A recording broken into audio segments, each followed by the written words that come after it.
작은 서점.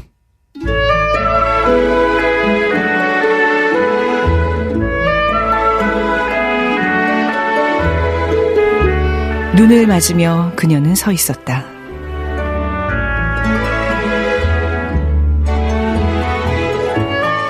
안녕하세요. 작은 서점 아나운서 최현정입니다.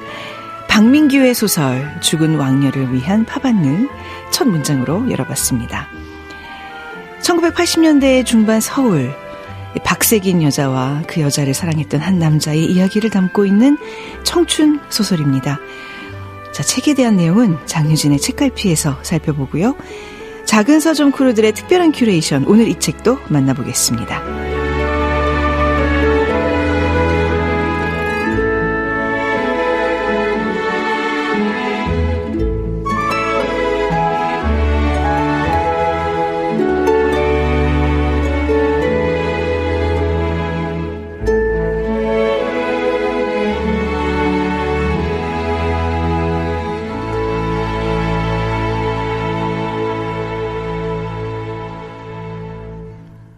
네, 작은 서점 아나운서 최현정입니다. 이번 한 주 저희 작은 서점에서 마련한 책 선물이 있습니다.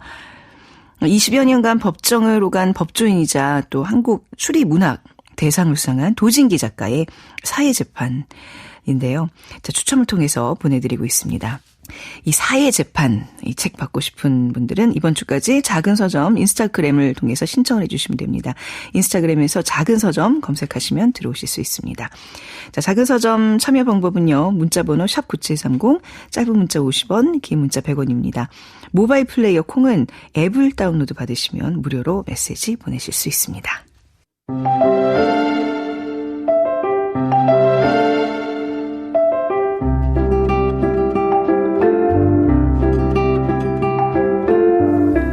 꽃과 잎 사이, 책장과 책장 사이, 사람과 사람 사이 언제든 끼워두세요. 장유진의 책갈피.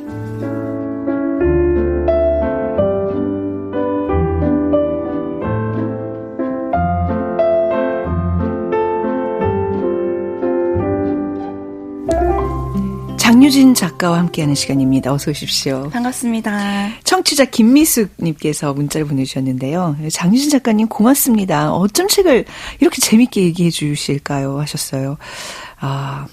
제가 이제 1년간 우리 장유진 작가님과 함께하면서 느낀 거는 진짜 진심으로 책 소개를 하고 있는 것 같아요. 저 진심이에요, 항상. 진심이에요. 보면 이렇게 이 시간을 어떻게 보면 메운다 이런 느낌이 아니라 너무 재밌어서 이거 좀 꼭 한번 읽어보세요. 너무 재밌죠? 이 부분 같이 한번 들어봐 주세요.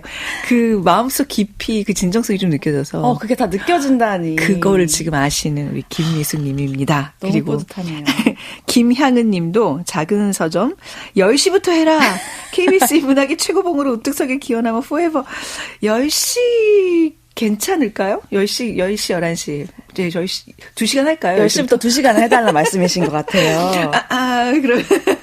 그러려면 품이 너무 많이 드는, 조금 짧지만 더 알차게 저희가 꾸며보도록 하겠습니다. 네. 자, 오늘 소개해 주실 작품, 뭔가요? 네, 오늘은 박민규 작가님의 죽은 왕녀를 위한 파반느라는 장편소설인데요. 네. 최근에 이제 이 소설을 원작으로 한 넷플릭스 오리지널 영화 파반느가 공개가 되면서 네. 다시 한번 많은 분들의 관심을 갖고 있고 또 저도 영화로 너무 재밌게 봐서 네. 다시 한번 꺼내보게 되었습니다. 그리고 꼭 소개시켜드리고 싶었어요. 그렇죠. 굉장히 설레는 시간인 것 같아요. 저도 이제 최근에 사실 업로드가 됐잖아요. 네. 파반느. 이제 영화는 그냥 짧게 파반느라고 명명이 돼 있고. 그래서, 맞다. 이거 박민규 소설이 원작이지 하면서 진짜 한참 전에 읽었던 박민규 소설을 조금 이렇게, 스치듯 다시 한번 리뷰를 해봤는데, 왜 이렇게 가슴이 설레요? 이게. 그쵸. 당시 한 10여 년 전. 17년 전이더라고요. 그때였던 것 같아요. 그때랑 느낌이 또 너무 달라요. 네. 저도 사실 큰 기대 없이 봤어요. 왜냐하면, 제목이 뭔가 네. 파반느로 바뀌어가지고, 뭔가 잘 만들었으려나? 그리고 너무 좋아했던 소설이거든요. 네. 그래서 원작을 너무너무 좋아하면, 그게 이제 다른 방식으로, 네. 2차적으로, 영상화라든지 그게 됐을 때, 솔직히 실망하는 경우도 있잖아요. 맞습니다. 그래서, 이거 잘 만들었어야 될 텐데, 하고 딱 봤는데, 앞에 한 5분, 10분 봤나? 그런 거 있잖아요. 제가 저번에도 한번 말씀드렸는데 10분 봤는데 이미 난 이걸 좋아해. 사실 제가 영상 문법에 대한 거를 뭐 공부한 적이 전혀 없어요. 영화에 대해 공부한 적도 없고 잘 몰라요. 근데 모르지만 직관적으로 이거 되게 잘 만든 거다. 그러니까 대사랑 그 음악이랑 그 화면 컷 전환되는 그 리듬감이 미쳤다. 이런 생각이 들었어. 그래서 그 색감이라든지 전체적으로 그래서 잘 모르지만 직관적으로 이거 되게 세련된 거고 이걸 되게 잘 만든 거고 한마디로 되게 좋은 거다라는 직관이 이미 10분에서 딱 꽂히는데 사실 이런 경험을 되게 드물게 하잖아요. 그래서 사실 그 연기도 너무 잘하고 그러니까 제가 좋았던 게 뭐냐면 제가 정말 10수년 전 열광하면서 푹 빠져서 읽었던 그 이야기의 새 인물이 그러니까 물론 영화랑 소설은 다른 이야기로 만들었다고는 하지만 그 설정을 너무 잘 영상으로 살렸다. 그러게요. 조금 이제 원작과 다른 부분들이 있는데 이거를 이렇게 맛깔나게 잘 각색을 했어? 느낌 좀 들잖아요. 그러니까요. 네. 그리고 그 변요한 배우가 또 요한 역할을 맡았잖아요. 이 이름도 어떻게 똑같아. 요한을 맡았어요. 네. 그래서 뭐 너 내 친구로 합격하면서 아미고라고 하는 순간 갑자기 소름 쫙 끼치면서 맞아. 저 요한이 이 남자 주인공을 아미고라고 불렀지. 저런 캐릭터였지. 약간 박민규 작가를 닮은 저런 캐릭터였지라는 생각이 들면서 그 쾌쾌한 지하주차장을 항상 상상하면서 읽었거든요. 근데 또 그런 백화점 지하주차장을 어디서 구했는지. 정말 80년대 지하주차장 같은 뭐 배경은 80년대가 아니라고 하지만 그 되게 많이 세련되지 않은 지하주차장에서 그 문상민 배우가 그 지하주차장 그 코너를 스케이트보드를 타면서 쫙 내려오면서 헤비메탈 음악이 꽝꽝꽝 나오는데 그때 이미 끝났다. 난 이미 이 영화를 사랑한다라는 생각이 들었어요. 우리 장유진 작가님의 이 호평 외에도 전반적으로 영화 너무 잘 만들었다는 얘기들을 많이 하고 저는 이 원작을 보지 않은 가족의 한 분과 같이 이걸 봤는데 이거 너무 좋은데 이 영화? 나 책도 읽어야 되겠다면서 이 책을 막 찾더라고요, 집에서. 아마도 잘은 모르겠지만 이 박민규의 이 원작이 다시 한번 크게 붐이 될 수 있는 계기가 좀 마련된 것 같습니다. 우리 박민규 작가는 사실 지난번에 카스테라 소개해 주셔서 한번 우리가 다뤘었잖아요. 네, 카스테라 중에서 고마워 과연 너구리야 소개해드렸었는데 이번 영화를 보고 나서 이거를 다시 소개하지 않을 수 없겠더라고요. 그렇죠. 네. 그리고 저희 남자 배우, 여자 배우 이 캐스팅을 정말 전 너무 고화성 씨 연기 왜 이렇게 잘해요? 그러니까 본인이 그 처음에 캐스팅 됐을 때 그 뒷이야기를 들었는데 그 감독이 이 친구는 너무 예뻐서 안 돼. 약간 이제 처음에 거절했었대요. 이제 탈락을 시켰는데 저 그냥 눈빛으로 다 이거 할 수 있어요. 근데 정말 그 눈빛만 봐도 와 너무 연기가 저는 이 인물을 눈을 표현할 수 있다라고 했고 이게 기획이 10년이 넘게 걸렸대요. 그러게요. 저도 옛날부터 나온다 얘기 들었는데 뭐 삼진 영어 토익반, 삼진그룹 영어 토익반 그거 하기 전부터 이미 고화성 배우와 하자고 얘기를 했었고 그래서 다른 멜로 영화가 캐스팅 됐을 때 10년 동안 기다렸대요. 나 첫 멜로는 파반으로 하고 싶다. 그래요. 그 정도의 애정이 또 담겨 있었군요. 그리고 여기 또 이제 우리 KBS인들은 KBS 클래식 FM 93.1이 이렇게 홍보가 되는 좋은 또 계기가 되는구나. 여기 이제 그 명연지 명언만 나오죠. 정만섭 선생님도 실제 영화에 출연하시고. 참 다시 그래서 영화를 너무나 감동 있게 보시고 다시 이제 원작을 쫙 다 완독을 하신 거예요? 네. 네. 근데 사실 저도 이 소설을 읽은 지가 정말 10수년이 됐는데 15년 정도 된 것 같아요, 저는.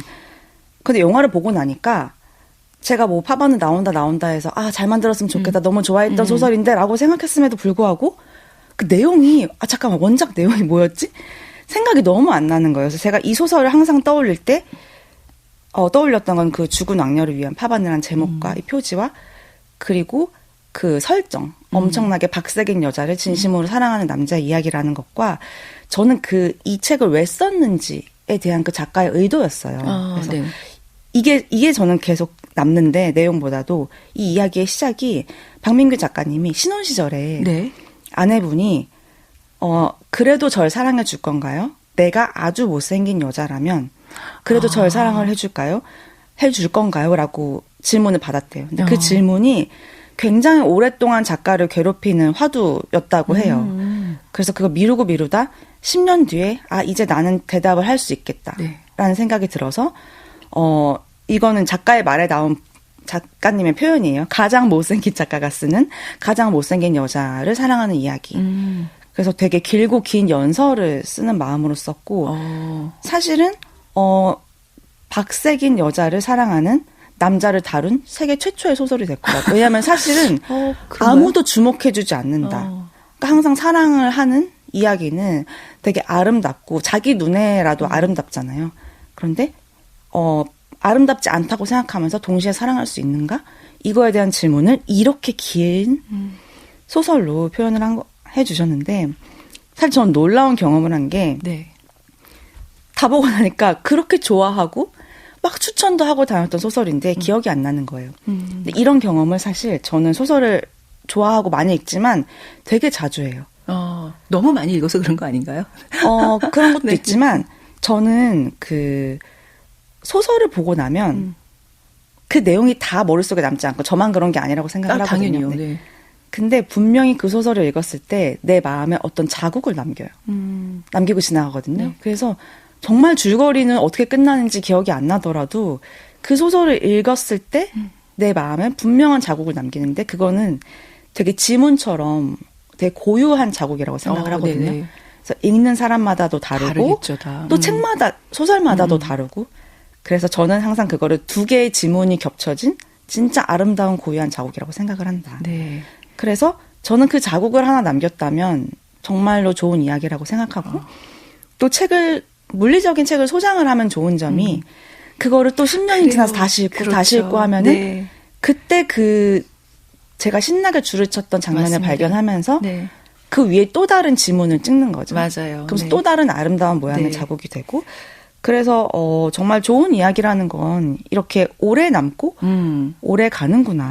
그러니까 생각이 들었습니다. 저도 이제 이 책이 다행히 이제 집에 있는데 저는 이제 그냥 요즘 어떤 시력 이슈 때문에 계속 이북을 보고 있거든요. 근데 이 벨라스케스의 시녀들이 이제 그 표지잖아요. 너무 아름다운 책이에요. 이거 자체로 그냥 그 어떤 고전 명화를 계속 감상할 수 있는. 근데 묘하게 이 그림과 또 이 영화와 또 오버랩이 되면서 한참 이렇게 좀 넋놓고 보게 되더라고요. 그게 또 이제 그 그 어떤 그 이북이 아닌 책이 가진 어떤 특성인데, 저는 점점 저 책에서 멀어지는 것 같아. 자꾸 이북에 의존하는 것 같아가지고. 정말 좋아하는 소설은 종이책으로 소장하시는 걸 추천드립니다. 맞습니다. 저처럼 지금 누래요 책이 너무 오래돼서. 자, 그러면 어떤 내용인지 좀 간략하게 설명을 해주신다면. 네, 제가 책을 즐기실 분들을 위해서 스포 없이 최대한 간략하게 소개를 해드릴 텐데요. 사실 영화 원작 소설이 조금 다른 점이 있어요. 그러니까 영화는 새 인물의 다중 시점이잖아요. 그 경록, 미정, 요한 이렇게. 근데 원작에서는 이제 이름이 없어요. 요한이만 이름이 있고 또 샤넬이란 인물이 나오는데 영화에. 근데 원작에서는 또 군만두란 이름으로 나옵니다. 닉네임으로. 그게 왜 군만두인지는 한번 읽어보세요. 정말 이 작가님 정말 잔인하면서 무슨 말인지 알겠는 그게 또 나오거든요. 그리고 가장 중요한 거. 원작에서는 작가님이 밝혔듯이 정말 박색인 여자로 나오는데 이거에서 이제 원작에서는 아무리 박색 분장을 한다고 해도 여배우잖아요. 그래서 감독님이 이거를 막 컴퓨터 그래픽을 해야 되나 막 맨날 막 못생긴 여자라고 막 구글에 쳐보기도 하고 하려다가 내가 지금 뭐 하고 있는 거지? 라는 생각이 왔대요. 그래서 이거는 그냥 어두운 여자. 맞아요. 그렇게 표현이 돼요. 라고 인물을 설정했고 사랑을 해보지 못해서 불이 꺼진 것 같은 여자. 누군가 불을 켜주면 엄청나게 밝아지는 그래서 그 전구 같은 사람으로 그렸다고 하시더라고요. 근데 그 전구론이 또 원작에 나옵니다. 그래서 원작은 영화는 특정하지 않은 어떤 지금 스마트폰 쓰는 현재인데 원작은 1999년도로 시작을 해요. 그래서 작가인 화자가 나름 성공한 작가인 화자가 자신의 19살 무렵 1986년도 한 겨울날에 회상을 하는 액자식 구조로 시작을 하는데요. 이 작가가 어떤 날을 회상을 하냐면 그 죽은 모리스 라벨의 죽은 왕녀를 위한 파반느를 들으면서 그 LP판을 처음으로 자신에게 선물을 해줬던 86년도 어느 겨울날에 그 LP판을 또 리본으로 묶어가지고 선물을 해주면서 같이 그걸 들으면서 마음에 드세요? 라고 했던 그 눈 오는 날을 떠올리면서 이제 20살의 나로 거슬러 올라가는 거예요. 근데 그때가 이제 온 나라가 이제 빠른 경제 성장을 타고 부를 향해 내달리는 그 시절에 친구 소개로 백화점 주차장 아르바이트를 시작을 하게 돼요. 그래서 그곳에서 내가 그녀를 만나는데, 네. 그러니까 대학 입시를 잠시 접어두고 아르바이트를 시작하는 거죠. 네, 맞습니다. 약간 삶에 대한 의욕이 그쵸, 없는 네네. 상태에서. 근데 이 책을 쓴 의도에서도 표현이 되겠지만 그녀를 지하주차장에서 우연히 만나는데 지독할 만큼 추녀로 묘사되고 있어요. 그래서 여상을 졸업하고 네. 어쨌든 성적으로는 1등을 한 정직원인데 누구 하나 말을 걸지 않고 누구 하나 존재를 인정하지 않는 분위기이고, 그래서 나중에 여주인공의 말로는 그러니까 저 책은 사실 얼굴을 볼 수 없잖아요. 네. 그러니까 과연 이 여자의 외모가 어느 정도일까라는 상상을 계속하면서 네네. 읽게 됐어요. 어렸을 때도 그렇고 지금도 그렇고. 약간 깜짝 놀라서 뒷걸음질 칠 정도의 맞아요. 어떤 네. 그 추한 모습이라는 식으로 표현하지 않았었나 싶은데. 맞아요. 정확히 기억을 하시네요. 네네. 그래서 여주인공이 본인의 말로는 어릴 때부터 자기를 매주라고 불렸다가 미친 매주로 불렸다가 호박, 돼지, 산돼지, 토 맞아. 쏠린다 네. 이런 말을 들었다라는 예. 표현을 나오고 정말 말씀하신 것처럼 처음 만났을 때 몸이 얼어붙는 듯한 느낌이다 라고 했고, 이 아르바이트를 소개해준 친구의 말로는 정말 특별하다 싶을 정도로 못생겼다. 나 걔 알아. 망치로 뒤통수 맞은 것 같아. 걔를 봤을 때. 걔는 정말 너무하지 뭐. 라는 식으로 표현을 하고, 이 남자 주인공도 정말 발라드가 나오는 어떤 가요 프로그램을 보고 있다가 네. 난데없이 요들송을 부르는 아저씨가 등장해서 요를레이 요를레이 요를레이 하는 것 같았다. 라는 식으로 표현을 해요. 그런데 계속 그 요를레이 소리가 맴돌면서 점점 그녀가 신경 쓰이고 묘한 감정을 느끼기 시작하는 거예요. 그래서 처음엔 동정이라고 생각했지만 함께 시간을 보내고 이야기를 나눌수록 그것이 사랑임을 확신하게 되고 정말 진심으로 이 여자를 사랑을 하게 돼요. 네. 근데 제가 영화를 보면서 이 남자 주인공의 전사가 나오잖아요. 네.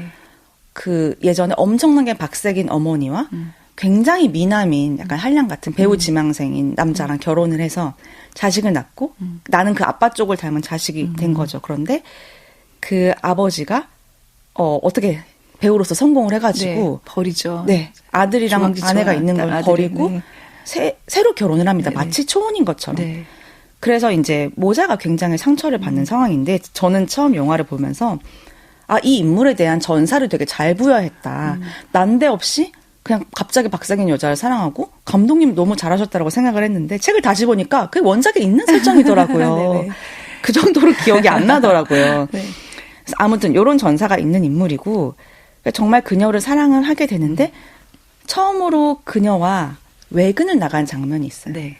아마 그 장면 영화에서도 처음으로 이 파바느, 네. 죽은 악녀를 위한 파바느 음악이 쫙 나오는, 그리고 그 지하주차장이 어두컴컴한 곳에 있잖아요. 빛이 꺼진 곳에 있다가 처음으로 그 쇼핑백, 백화점 쇼핑백을 잔뜩 들고 딱 밖으로 나가는데 그때 빛이 쫙 비치잖아요. 그거를 이제 감독님이 저는, 그리고 작가님이 지하에서 빛 없이 있다가 지상으로 나가면서 빛을 받으면서 사랑이 시작되는 순간이다라고 생각을 했어요. 근데 원작에서도 빛이 굉장히 중요한 장치로 작용을 하네요. 그 장면도 있지만 맨 마지막에 영화에서 그 주인공한테 쫙 펼쳐지는 그 빛이 굉장히 의미심장하잖아요. 맞아요. 더 얘기는 못 드리겠습니다만. 네. 네. 그래서 그 부분은 제가 조금씩 생략을 해가면서 네, 낭독을 읽어주세요. 해보도록 네네. 할게요. 그녀였다. 이상한 일이지만 나는 잠시 그 자리에서 얼어붙었고 문득 그러나 서둘러 쌓여있는 쇼핑백들을 두 손 가득 들고서는 사무실을 빠져나왔다. 눈부신 가을볕이 투명한 커튼처럼 드리워진 지상이었고 더없이 소소한 바람이 그 끝자락을 흔들던 한낮이었다. 차마 그녀를 보진 못했지만 나란히 짐을 들고선 두 사람의 그림자를 나는 볼 수 있었다. 특별한 인사를 나눈 것도 아니었다. 게다가 그것은 꽤나 볼품없는 광경이었을 것이다. 양손에 각각 67개씩의 쇼핑백을 움켜쥔 채 뒤뚱뒤뚱 우리는 길을 걸었다. 걸을수록 양손의 짐이 무겁게 느껴졌고 백의 부피 때문에 팔을 밑으로 내릴 수도 없었다. 즉 저절로 물지개를 지고 가는 베트남의 농부 같은 모양새가 되어버렸다. 문화센터까지 이어진 400~500m의 길 위엔 정사각형의 보도블럭이 균일하게 깔려 있었다. 나른한, 끝없이 이어진 바둑판의 흰 돌과 검은 돌처럼 우리는 번갈아 서로의 발을 내딛고 있었다. 언제나처럼 고개를 숙인 그녀의 옆모습이 떠오른다. 이성과 함께 걷는다는 생각도 들지 않았다. 이상한 일이지만 대신 지나간 세월 같은 것, 즉 라일락이 피고 지던 지나간 봄 같은 것, 해서 피고 지는 인생의 환 같은 것. 잠이 들지도 않았는데 벌써 꿈을 꾸고 난 듯한 그 기분을 길을 걸으며 나는 느낄 수 있었다. 미안했거나 혹은 앞으로 미안해야 할 사람처럼 갑자기 얼굴이 붉어져 옴을 알 수 있었다. 잠깐만요. 걸음을 멈춘 것은 100여 미터를 걷고 난 한적한 육교 아래서였다. 잠시 쉬었다 가죠. 말없이 쇼핑백을 내려놓던 그녀와 말이 없어 더 애처롭던 그녀의 땀 냄새가 떠오른다. 이마에 땀을 훔치며 본 그녀의 짐이. 그래서 그 순간 내가 부린 짐보다도 무겁게 느껴졌다. 잠깐 열어본 지갑은 그날따라 마침 텅 비어 있었다. 지갑이 가벼울수록 무거운 짐을 지는 것이 인간이구나. 늘어선 가로수를 바라보며 나는 베트남의 농부처럼 고개를 끄덕였다. 늦겠어요 라고 그녀가 속삭였다. 아니, 속삭인 건 아니지만 늘 고개를 숙인 채여서 속삭인다는 기분이 들곤 했다. 나는 말없이 쇼핑백을 챙겨 들었고 한 손에 3개씩 더 그녀의 짐을 뺏어 들었다. 뒤돌아보지 않아도 당황해하는 그녀의 기색을 역력히 느낄 수 있었다. 저기 하고 그녀가 말했다. 괜찮아요, 주세요. 가야 할 꽤 먼 거리가 남았으므로 나는 걸음의 속도를 높이며 큰 소리로 외쳤었다. 여자가 들기엔 너무 무거워요. 지나가던 택시와 서쪽으로 흘러가던 구름들, 그리고 좀 더 흔들리던 길 옆의 코스모스며 손가락의 통증, 내딛던 운동화의 감촉과 뒤따라 종종 걸어오던 가벼워진 그녀의 발자국 소리가 생각난다. 그 순간 왜 그런 행동을 했는지는 지금도 알 수 없다. 다만 피고 지던 꽃 같은 것 해서 사라진 인생의 환 하나를 새삼스레 떠올리는 기분이다. 그녀도 나도 19살이었다. 누구에게나 스스로도 믿기지 않는 시절이 있는 법이다.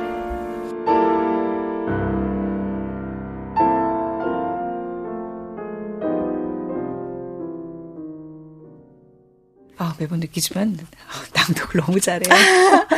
이 장면 너무 좋았어요. 낭독을 너무 잘해요, 진짜로. 영화의 그 한 장면의 확장판을 지금 본 것 같습니다. 네. 그러니까 정말 그 남녀의 사랑이 처음 싹 틀 때 그 감정이 제일 아슬아슬한 긴장감 넘치고 네. 제일 짜릿하잖아요.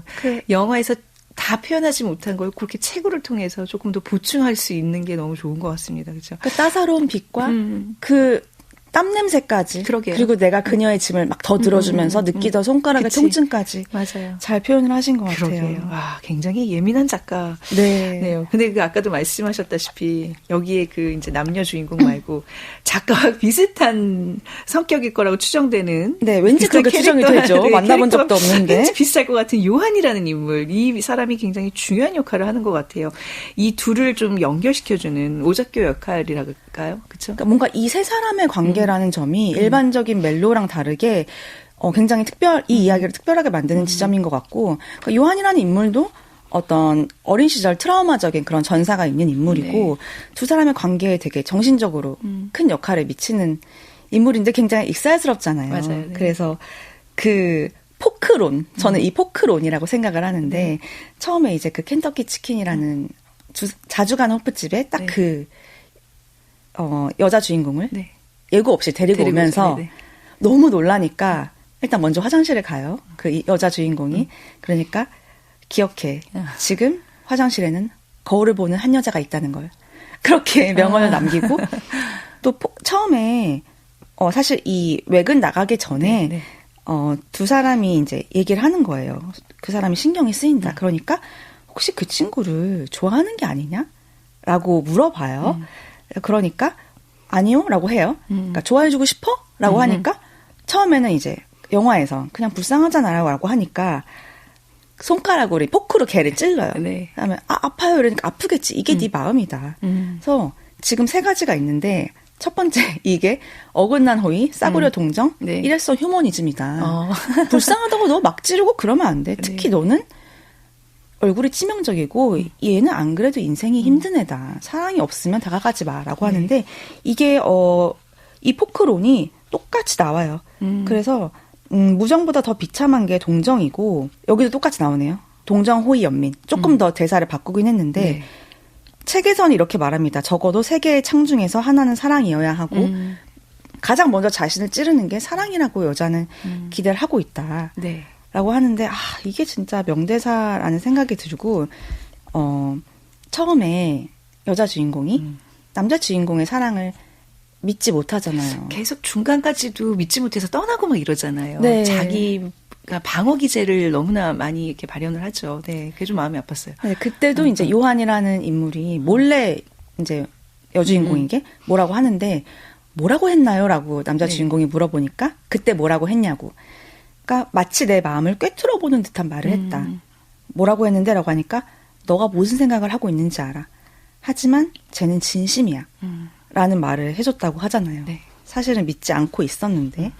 그래서 그 부분도 너무 좋았고 이 영화를 관통하는 그 빛에 관련한 그 전기론. 네. 이게 사실은 요한이라는 인물의 대사를 통해서 나와요. 이 소설에서도.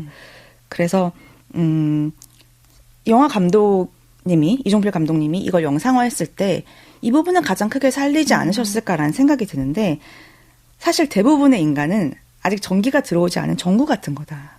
전기만 들어오면 누구라도 빛을 발할 수 있는데 서로가 서로를 사랑하지 못하고 사랑하지 않는 이유는 우리가 서로의 불 꺼진 모습만을 보고 있기 때문이다. 그래서 서로를 밝히는 것이 서로임을 이 우매한 인간들이 모르고 있다. 라고 하면서 뭐 배우라든지 네. 가수라든지 그런 여자들이 아름다운 건 사실은 외모 때문이 아니다.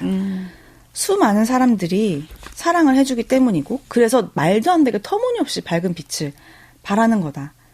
그래서 그 빛이 사실은 인간이 자신에게서 비롯되었다는 사실을 모르니까 하나의 전구를 막 그렇게 말도 안 되게 터질 듯이 밝히면 세상이 아름다워진다고 밝아진다고 생각을 하는데 사실은 골고루 우리가 무수한 전구를 밝혀야 세상이 밝아지는 건데, 그러니까 우리가 서로를 사랑해야 세상이 밝아지는 건데, 우리는 극단적으로 아름다운 한 사람만을 되게 사랑을 하려고 하고, 그래서 인간의 영혼은 필라멘트와도 같다. 그래서 어떤 미인도 그게 꺼지면 끝장이다. 그래서 누구에게라도 사랑을 받는 인간과 못 받는 인간의 차이는 바로 빛과 어둠의 차이만큼이나 크다.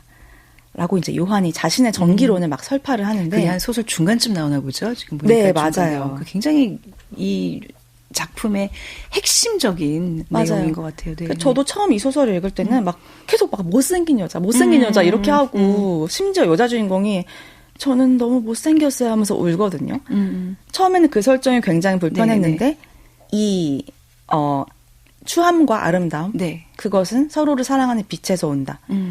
그리고 이 작가의 말을 떠올리니까 이런 소설이 정말 나왔어야 하고 필요하다. 맞아요. 라는 생각이 들더라고요. 또 이제 백화점이라는 이 배경도 사실 백화점 하면 가장 그 성장 주도 그 시기에 물질 만능주의, 외모지상주의의 어떤 집약체를 보여주는 예전에 맞아요. 막 백화점 가면 예쁜 안내원이 엘리베이터에서 손님을 맞이하고 그랬던 그런 어떤 배경의 설정도 분명히 의도적인 것 같고 그리고 이 세 명이 그냥 단순한 어떤 연애 소설의 어떤 주인공들이 아니라 각자 품고 있는 상처들이 너무나 깊잖아요. 맞아요. 근데 서로의 전구의 필라멘트를 켜주는 그런 도움으로 세 명이 환해지는 작품인데 마지막에 이게 다 환하게 끝나지만은 않는다는 거. 그래서 저는 이 영화 끝에 너무 먹먹해가지고 밤점점에서 좀 설쳤었거든요. 네. 제가 스포를 하지 못하겠지만 정말 아름다운 영화니까 마지막까지 꼭 보시고 책도 꼭 보시고 네, 사실 원작의 결말은 영화의 결말에 한 겹이 더 씌워져 있고 맞습니다. 사실 영화보다 더 충격적이에요. 훨씬. 그래서 꼭 보셨으면 좋겠습니다. 오늘 이 책 한 권으로 1시간 내내 떠들어도 부족할 것 같은데. 맞아요. 시간이 부족해요. 그래도 여기서 노래 한 곡 듣고 마무리해볼까요? 네. 이 노래를 듣지 않을 수 없죠. 모리스 라벨의 네. 죽은 왕녀를 위한 파바느를 들으면 딱 좋을 것 같은데 그 파바느라는 게 제가 성대모사 하나 하고 싶은데 정말? 네. 그 영화에서 갑자기 네. 고아성 배우님이 항상 책에서도 그렇고 네. 영화에서도 그렇고 목소리가 자꾸 되게 자신감 없는 사람으로 나와요. 그래서 이 노래가 뭐냐고 할 때 파바느예요. 맞아요. 93.1 듣는다고 하면서 네. 광고가 없어서 좋더라고요. 이렇게 하시는데 이 파바느가 르네상스 시대 그 유럽 궁정에서 추던 그 느리고 장중한 무곡이고 그 모리스 라벨 이 작곡가가 벨라스케스의 그림 이 그림은 아니에요. 왕녀 마르가리타를 보고 영감을 받아서 죽은 왕녀를 위한 파바느를 작곡을 한 거고 요 책의 표지 역시 벨라스케스 같은 작가의 그림이지만 다른 그림이에요. 시녀들이라는 그림의 일부를 시녀에 이제 포커스를 맞춰가지고 잘라서 사용을 하고 있습니다. 네. 그래서 화려한 왕녀와 곁에 들러리 시녀. 이것이 바로 이 소설이 말하고자 하는 어떤 주제의식을 잘 보여주고 있는 것 같아요. 벨라스케스의 시녀들의 가장 큰 특징은 각자의 시선에서 다른 걸 보고 있는 거거든요. 맞아요. 근데 이 지금 주인공 3명이 또 각자의 시선에서 서로의 인생을 다른 각도에서 보고 해석해주고 도와주고. 네. 이거 정말 명작이다 지금 얘기를 나누고 나눌수록. 자, 그러면 오늘은 클래식 곡으로 마무리하는 거죠. 네, 모리스 라벨의 죽은 왕녀를 위한 파바느 조성진의 연주로 띄워드리면서 이 시간 마무리하겠습니다. 장윤신의 책갈피 저희는 또 다음 주에 또 다시 만나겠습니다. 오늘 감사합니다. 감사합니다. 작은 서점.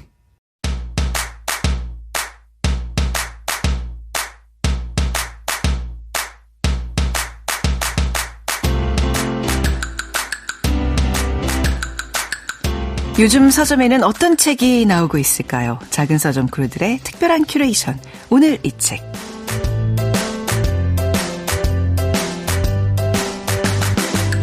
네, 교보문고 구한회 MD님과 함께하겠습니다. 어서 오십시오. 안녕하세요. 교보문고 구한회 MD입니다. 네, 자 우리 구한회 MD께서 오늘 준비해오신 오늘 이 책. 요즘 화제작이라면서요? 맞습니다. 네. 오늘 소개해드릴 책의 제목은 브레이크 넥입니다. 네. 중국계 캐나다인이며 실리콘밸리의 대표적인 중국 분석가인 댄 왕이라는 분이 내놓은 책인데요. 네. 미국에서도 지난 2025년 8월에 출간된 최신작이고 우리나라에는 지난 2월 초에 출간됐어요. 네. 그만큼 굉장히 빠르게 작업된 책입니다. 근데 미국에서도 작년 8월에 나왔는데 국내 출간일이 올해 2월이면 6개월도 안 걸렸어요. 그 정도로 뭔가 화제가 되는 책이어서 출판사에서 진행을 좀 서둘렀나 봐요. 맞습니다. 그 미국에서 당시에 출간되자마자 큰 화제를 모았습니다. 네네. 예를 들면 뭐 뉴욕 타임스, 월스트리트 저널, 뉴요커 이런 유수의 매체에서 이 책을 중요하게 다뤘고요. 네. 이러한 유명세 덕분에 그 우리나라의 독자들도 책이 아직 안 나왔는데 원서를 구해서 읽기도 했어요. 그 정도래요. 네. 그리고 작년에 국내 여러 언론에서도요. 책이 아직 번역도 안 됐는데 저자와 인터뷰를 하거나 책 내용을 요약한 기사를 실기도 했습니다. 네. 이러한 관심에 힘입어서 책은 지금 정치사회 분야에서 최상위권을 달리고 있고요. 저도 최대한 빠르게 준비해봤습니다. 굉장히 감사합니다. 이게 뭔가 이렇게 트렌드에 또 우리가 발빠르게 이렇게 대처하는 모습 너무 좋고. 그러니까 이게 전 세계적으로 주목을 받는 책이니만큼 우리가 좀 미리 접하면 좋죠. 근데 이게 어떤 내용이길래 이렇게 미국에서 먼저 그 다음에 우리나라까지 이렇게 인기를 끌고 있는 건가요? 오늘날 세계에 가장 큰 영향을 미치는 두 나라죠. 네. 미국과 중국의 국가 전략을 비교 분석하는 내용입니다. 미중 분석이다. 그렇죠. 그 이 두 강대국의 현실이 어떻게 서로 다른지 일단 묘사한 다음에요. 네. 각각이 가지는 의의, 한계, 그리고 시사점을 흥미진진하게 풀었었거든요. 네. 21세기 버전의 이국지라는 느낌으로 즐겨보셔도 좋겠습니다. 삼국지가 아니라 이국지란 말씀이시죠? 네. 근데 이제 뭐 미중 관계를 이렇게 다룬 책들이 워낙 많이 나오는데 이 책이 또 이렇게 굉장히 또 중요한 시점에 화제가 되고 있다니 한번 좀 얘기를 들어보겠습니다. 오늘 미국 이야기와 중국 이야기를 하나씩 돌아가면서 소개하는 그런 구성인가요? 두 나라를 완전히 동등한 비중으로 다루지는 않습니다. 네. 내용에 있어서는 중국 위주로 그리고 관점에 있어서는 미국 중심으로 전개합니다. 저자는 일단 이렇게 요약합니다. 중국은 멈추지 못하고 달리는 반면 미국은 그 자리에 가만히 멈춰섰다. 이렇게요. 그리고 미국이 과거와 같이 산업의 역동성과 활기를 되찾기 위해서는 중국의 오늘날의 강점을 참고해야 한다고 촉구합니다. 달리는 중국과 멈춰선 미국. 이게 사실 저자의 이제 양국 현실을 진단한 건데요. 어떤 근거가 있는 거죠? 가장 결정적인 부분은 건설과 제조 역량의 차이입니다. 중국은 지금 교량, 철도와 같은 사회 인프라든 가전제품과 같은 상품이든 무엇이든 직접 만들 수 있는 나라입니다. 네. 그것도 많은 수량을, 그것도 빠르게요. 이에 반면에 지금 미국에서는 더 이상 제대로 된 제조업체를 찾아볼 수 없고 필수 공공사업 역시 순조롭게 진행되지 않는다고 지적합니다. 구체적인 예시들이 좀 나오고 있어요? 예를 들면 2008년에 미국과 중국에서 동시에 대규모 철도 건설 계획을 시작했어요. 네. 미국에서는 캘리포니아에 샌프란시스코와 로스앤젤레스를 잇는 고속철도 건설 관련 법안이 승인되었고요. 네. 중국에서는 베이징과 상하이를 연결하는 고속철도 건설이 시작되었습니다. 여기서 퀴즈인데요. 네. 두 노선 중에서 어떤 것이 먼저 완공되었을까요? 2008년에 동시에 건설 계획은 시작됐다. 근데 뭐 답은 나와 있는 거 아니에요? 중국이 더 빨리 완료를 했겠죠? 네. 지금 책의 내용으로 보면 당연히 네. 그런데요. 베이징 상하이 고속철도 노선은 2011년에 개통되었습니다.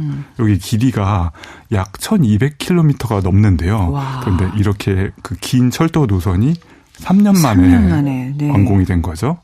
반면에 캘리포니아 철도는 건설 허가가 난 후 17년이 흐르기까지 아주 짧은 구간만 완성되는 데 그쳤습니다. 네. 게다가 정치인들이요. 자신의 지역구에 역을 추가해달라고 막 요구를 하면서. 노선 변경을 계속 요구하고 있군요. 그렇죠. 노선이 복잡해지고 건설 비용도 엄청나게 치솟았대요. 네. 이처럼 공공인프라의 건설이 지연되거나 취소된다는 건 저희 같은 대다수 일반 시민이 겪는 불편함이 커진다는 말이잖아요. 그런데 이러한 작은 부분들이 하나 둘 모이기 시작하면 결국 국가 경쟁력 전체의 네. 약화라도 연결될 수 있다고 꼬집습니다. 그렇겠죠. 근데 뭐 이런 하나 사례 말고도 전체적인 그러니까 뭐 공공건설 역량에서 두 나라 차이가 크게 나타나고 있나요? 맞습니다. 중국은 지금 도로, 철도, 교량, 주택, 산업시설 등 다양한 대형 사업을 네. 정부 주도하에서 일사천리로 밀어붙이고요. 뚜렷한 결과물을 만들었습니다. 예를 들면 현재 중국은 전 세계 모두를 합친 것보다 더 긴 고속철도망을 보유하고 있다고 하고요. 네. 그리고 2018년과 2019년에 중국이 2년 동안 생산한 시멘트 양이 44억 톤이래요. 근데 이 양이 그 미국이 20세기 전체 기간 동안 생산한 시멘트 양과 비슷하다고 합니다. 진짜로요. 20세기 전체량과 2년 동안에 중국이 생산한 양이 맞먹는단 말이죠. 스케일이 차이가 이렇게 좀 격차가 벌어지고 있다는 생각이 드는데. 근데 건설뿐만 아니라, 우리가 이제 일반 소비자들이 이용하는 전자제품과 같은 제조도 역시 비슷한 상황 아닌가요? 맞습니다. 이제 건설에 이어서 제조를 말씀드릴 차례인데요. 네. 상품 제조에 있어서도 중국이 꾸준하게 기술 발전을 했어요. 근데 이를 증명한 것이 역설적이게도 미국의 기업인 애플의 아이폰입니다. 네. 2007년 1월에 스티브 잡스가 발표를 한 후 아이폰이 출시되었잖아요. 네. 근데 실제 생산은 중국의 선전시에서 대량 생산되었어요. 이에 이어서 선전은 전자제품을 생산할 때 부품이 많이 필요하잖아요. 네. 근데 거의 모든 부품을 다 구할 수 있는 중국의 실리콘밸리로 발돋움했습니다. 자연스럽게 이어서 전기차 제조사, 드론 제조업체, 통신장비업체 이렇게 많은 기술기업의 본사가 선전에 자리를 잡았거든요. 이에 더해서 지난 30년 동안 중국의 여러 제조업체가 승승장구를 했습니다. 결국 지금 중국은 첨단 기술 강국으로 도약을 하는데 성공했습니다. 네. 그러니까 이게 막 관세 이런 것들이 결국 미국 국내 물가 상승으로 이어지는 이유가 바로 이런 거에 있는 거잖아요. 그죠? 그렇죠. 미국 제조업의 현실은 어떻다고 봐야 될까요? 그런 진단이 좀 잘 나와 있어요, 책에요? 네. 중국과는 많이 현실이 다른 상황입니다. 네. 몇 가지 예외적인 분야를 제외하면 미국의 제조업이 완전히 무너져 버렸다. 이렇게 최근 진단합니다. 무너져 버렸다. 네, 굉장히 오래됐는데 네. 90년대 클린턴 행정부를 시작으로 미국의 제조 공장을 아예 중국으로 옮겨버렸어요. 가격을 더 낮추기 위해서요. 네. 이는 결국 과거 미국의 기술력도 한때는 굉장히 뛰어났거든요. 근데 이러한 미국의 거대 기업이 뒤처지는 결과로 이어졌습니다. 일례로 네. 불과 5년 전인가요? 6년 전인가요? 코로나 시기에 꼭 필요한 제품이 무엇보다도 마스크였잖아요. 그렇죠. 네. 그런데 미국은 이러한 기본 필수품조차도 자국에서 직접 생산하지 못했어요. 네네. 이러한 사실을 상기시키고요. 더 황당한 예시도 하나 있는데요. 예. 마스크에서 갑자기 확 튀어오르는데 미국의 국가 핵안보국은 심지어 핵폭탄을 만드는데 꼭 필요한 기밀 부품을 만드는 법을 잃어버렸대요. 네? 아, 그래요? 네. 그래서 갑자기 마스크에서 핵폭탄으로 네. 뛰어올랐는데 이 기술을 복원하기 위해서 우리나라 돈으로 1천억 8천만 원. 6,900만 달러를 썼다고 책에서 밝히고 있습니다. 아, 미국 제조업의 현실이 지금 이런 예들을 보니까 좀 비참할 정도로 많이 무너져 있다는 생각이 드네요. 근데 이런 차이가 발생하게 된 그 배경을 또 이제 진단을 해봐야 될 거 아니에요. 중국이 기술 발전에 집중해서 이렇게 좀 매진한 이유는 뭐라고 설명돼 있어요? 우선 기억해야 될 점이 중국이 공산당을 중심으로 정부 주도적 정책을 계속 시행해 왔거든요. 이 점이 중요하거든요. 네. 그래서 중국에서는 눈에 실제로 보이는 것을 만들어서요. 정부가 국민의 삶을 얼마나 개선했는지를 보여주는 것이 정말 중요했습니다. 네. 여기서 대표적인 것이 방금 말씀드린 건설과 제조죠. 그리고 또 하나의 이유로 중국은 과거에 청일전쟁을 비롯해서 서구와 일본에 패배한 역사를 뼈저리게 기억하고 있습니다. 네. 그리고 과거에 그러한 굴욕을 겪었던 게 기술이 부족해서였다. 이렇게 판단했다고 해요. 그래서 또다시 외세에 패배하지 않으려면 산업 기반을 단단하게 다져야 한다. 이렇게 생각을 했고 실제로 국가적 중점 과제로 추진해 왔습니다. 그 결과 앞으로 2030년에는 중국이 세계 산업 생산 능력의 45%까지나 차지한다. 네. 이런 전망이 있을 정도로 제조 역량을 탄탄하게 갖추는데 성공했습니다. 그러니까 이제 공산당을 중심으로 하는 이 정부 주도적 정책, 과감한 의사결정, 빠른 실행 이런 것들이 좀 주요했다고 봐야 되겠네요. 맞습니다. 저자는 이런 특성을 일컬어서 중국을 엔지니어의 나라라고 요약합니다. 네. 무언가를 만든다는 의미의 엔지니어링, 공학뿐만 아니라요.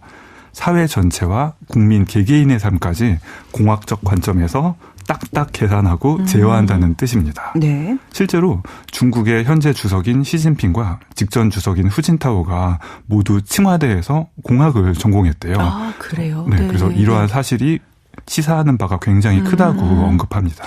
중국이 엔지니어의 나라다. 그러면 자, 미국은 무슨 나라라고 봐야 돼요? 미국은 네. 변호사의 나라입니다. 그래요. 아, 네네. 미국은 대통령을 비롯해서 국회의원 중에 법을 전공한 사람의 비중이 정말 높다고 해요. 그래서 전통적으로 무언가를 만드는 대신에 무언가가 진행되는 것을 가로막는 네. 법적 권한에 많이 집착한 편입니다. 따라서 언젠가부터 굉장히 길고 지루한 심의와 토론, 규제와 소송 이렇게 사법적인 절차가 최우선 가치가 되어버렸거든요. 네. 따라서 자연스럽게 혁신의 속도를 잃어버렸다. 이렇게 꼬집습니다. 법률 중심의 사고가 갖는 그 중요성, 장점도 분명히 있습니다. 근데 그렇죠. 네. 뭔가 우리에게도 좀 시사하는 바가 되게 큰 지점인 것 같아요. 결과보다 절차를 너무 앞세우는 바람에 실제로 사회의 진전이 좀 주춤했다 이런 얘기잖아요. 맞습니다. 아까 말씀드린 철도 하나를 건설하는 데만 해도 이해 당사자가 너무 많고 네. 조정 과정도 굉장히 복잡해요. 그런데 이러한 과정이 현대 민주주의 사회에서는 꼭 필요한 과정인 건 맞거든요. 그렇죠. 하지만 네. 저자의 입장은 미국은 그 정도가 너무 지나치다고 우려를 표시합니다. 네. 그래도 이제 이런 어떤 미국의 제조업이나 이런 공학을 조금 경시하는 이런 문화들 이런 게 좀 어떤 결과로 이어진다는 건 알겠는데 그래도 여전히 우리가 뭐 스마트폰이며 인공지능이며 뭔가 그 트렌드를 선도해 가는 곳은 미국이잖아요. 아직도 우리가 미국을 기술 최강 대국이라고 또 여기고 있고요. 저도 그 점이 굉장히 궁금했거든요. 근데 책에서 명쾌하게 설명을 해주더라고요. 그러니까 미국에는 최고의 설계도를 만드는 연구실은 있는데 네. 그 실제 제품을 생산해낼 공장은 없다고 이렇게 요약을 합니다. 말씀하신 것처럼 뭐 소프트웨어나 IT, 플랫폼 산업 그리고 금융 산업은 미국이 최고의 경쟁력을 유지하고 있는 게 맞는데 문제는 제조업 역량의 상실입니다. 네. 이로 인해서 국가의 성장이 둔화되는 것은 물론이고 실업률이 올라가고 중산층이 감소하는 것과 같은 문제 또한 생겼습니다. 네. 그리고 그런 일은 뭐 일어나지 말아야겠지만요. 혹시라도 미중 전쟁이 발발한다면 미국은 군수 물자에서 부족을 겪을 수도 있다고 경고까지 하고 있습니다. 네. 자, 결국 이 책에서 저자는 이제 미국이 만드는 역량을 회복해야 한다고 주장하는 것 같네요. 맞습니다. 두 가지가 핵심인데요. 네. 하나는 제조 역량의 회복, 그리고 제조 역량의 회복을 가능하게 하는 절차적 복잡성의 해소가 꼭 필요하다고 강조하고 있습니다. 근데 아까 핵폭탄 만드는 기밀, 부품 다는 지금 기술도 어디를 잃어버리는지 모를 정도로 지금 많이 이게 무너져 있는데 한 번 잃어버린 이런 제조 기반을 다시 다진다는 게 쉬운 일 같아 보이지는 않거든요. 어렵죠. 실제로 바이든과 트럼프 행정부가 공장을 다시 미국에 지으려고 많이 노력을 하고 정책을 추진했거든요. 근데 저자 역시 이렇게 말합니다. 네. 현실적으로 미국이 다시 중국보다 더 큰 제조국이 되는 건 불가능하다. 이렇게요. 이어서요. 현재 상황을 직시해야 한다. 대량 생산 능력을 되찾아야 한다. 이렇게 보충 설명을 하기는 하는데요. 약간 제가 읽기에는 좀 선언에 그치는 느낌이 강합니다. 네. 그래서 제조업을 정말 살리려면 이렇게 해야 한다. 좀 구체적인 대안을 제시했으면 좋았을 텐데 그 부분은 약간 부족하다. 이런 아쉬움이 드는 부분도 있긴 했어요. 그래서 트럼프 행정부는 우리나라 같은 어떤 제조 강국에 자꾸 와서 공장 짓고 사람들 보내라는 거 아닙니까 지금. 네, 근데 그게 대안으로 지금 유일한 대안으로 떠오르는 것 같긴 한데. 근데 지금 그 한편으로 지금 뭐 미국이 얘기했지만 중국이 안고 있는 위험 요소들도 있을 텐데 그런 거에 대한 지적이 있어요? 물론 있죠. 저자는 한자녀 정책이라든가 제로 코로나 정책 그리고 청년, 엘리트, 부유층의 해외 이탈처럼 네. 중국이 정부 중심의 억압과 통제 모델을 유지하면서 생긴 부작용이 많다. 네. 이 부분을 무려 3장이나 할애해서 언급을 합니다. 네. 따라서 이러한 공학 중심 사고의 한계와 취약점을 어떻게 돌파하느냐에 따라서 중국의 미래가 달라질 것이라고 좀 균형 잡힌 전망을 하고 있습니다. 지금 이제 미국과 중국 얘기를 들었는데 우리나라 입장에서는 그 약간 두 강대국 그 중간 어떤 기로에 서 있는 것 같아요. 정확합니다. 네. 제조 위주의 어떤 그런 그 영광을 우리가 분명히 경험한 적도 있지만 또 점점 우리가 또 미국과 같은 법률 중심의 나라로 가고 있는 그 느낌도 들고 우리 입장에서 좀 참고할 만한 점들 그런 지혜를 배울 수 있는 책일까요? 우선 책의 내용을 한 줄 요약하면 미국과 중국은 서로를 배워야 한다는 거예요. 네. 중국은 미국의 장점인 다원주의와 개인의 권리 보호를 받아들여야 하고요. 절차에 매몰된 미국은 중국으로부터 물리적 역동성을 배워야 한다. 이렇게 말하는데요. 손쉽게 한국은 이 두 내용을 다 배우면 되겠습니다. 우선 좀 원론적인 좋은 건 다 취하자. 그렇죠. 맞는 얘기긴 하죠. 네. 근데 항상 그 정답은 좀 뻔한 거더라고요. 네. 그래서 현실적으로는 규제를 현실화하고 과학기술을 전략적으로 육성하는 한편에 동시에 우리 사회 전체의 민주적인 균형성을 계속 발전시켜야 된다는 거죠. 이게 또 바로 정치의 영역이기도 하고요. 맞습니다. 네. 저자가 이제 중국계 캐나다인이라고 하셨잖아요. 그 한국을 좀 직접 언급하는 내용도 있어요? 혹시? 한국은 딱 한 번 짧게 언급하는데 꽤 울림이 큽니다. 네. 저자는 이렇게 말합니다. 중국은 원하는 모든 산업 분야를 다 공략할 수 있으므로 소규모 선진 국가들은 한국이 메모리칩 산업에서 그렇게 했던 것처럼 어떤 전략을 선택해야 할지 고민해야 한다인데요. 즉 모두 다 잘하려 하지 말고요. 지금의 중국처럼요. 네. 그건 불가능하니까 현실적으로 우리가 경쟁성을 확보할 수 있는 전략 산업을 잘 취사 선택한 다음에 네. 강화해야 한다는 말인데요. 지금 기로에 서 있는 우리나라의 현실에도 굉장히 시사하는 바가 큰 조언입니다. 네, 요즘 또 뭐 많은 분들이 또 이제 막 주식이나 이런 거에 네. 관심 많으면서 경제에 네. 많이 그 관심 갖잖아요. 근데 이런 어떤 우리나라뿐만 아니라 좀 거시경제 차원에서도 이런 책 한번 읽으면 굉장히 도움이 될 것 같은데, 근데 이게 지금 화제작인데 지금 얘기를 쭉 들어봤어요. 어떤 내용을 대충 담고 있는지 이해는 되는데 아직도 이해가 안 되는 네. 부분이 제목이에요. 네. 브레이크넥이 무슨 뜻이에요? 이 제목은요. 네. 숨이 넘어갈 정도로 어마어마한 속도를 뜻합니다. 네. 목이 이렇게 뒤로 젖혀질 정도라는 뜻인데요. 그런 뜻이군요. 네. 굉장히 빠르게 혁신과 성장을 거듭하는 오늘의 중국을 비유한 말입니다. 네. 이렇게 급변하는 국제 정세 속에서 우리나라는 어떤 전략을 취해야 할지 궁금하신 분이라면요. 이 책을 읽으시면서 한번 통찰을 얻어보셔도 좋겠습니다. 알겠습니다. 아주 흥미로운 책 오늘 소개해 주셨습니다. 실리콘밸리의 대표적인 중국 분석가 댄 왕이 내놓은 책 브레이크넥 함께 살펴봤습니다. 구한의 MD였습니다. 감사합니다. 감사합니다. 작은 서점 오늘 이 시간 마무리하도록 하겠습니다. 지금까지 아나운서 최원정이었습니다.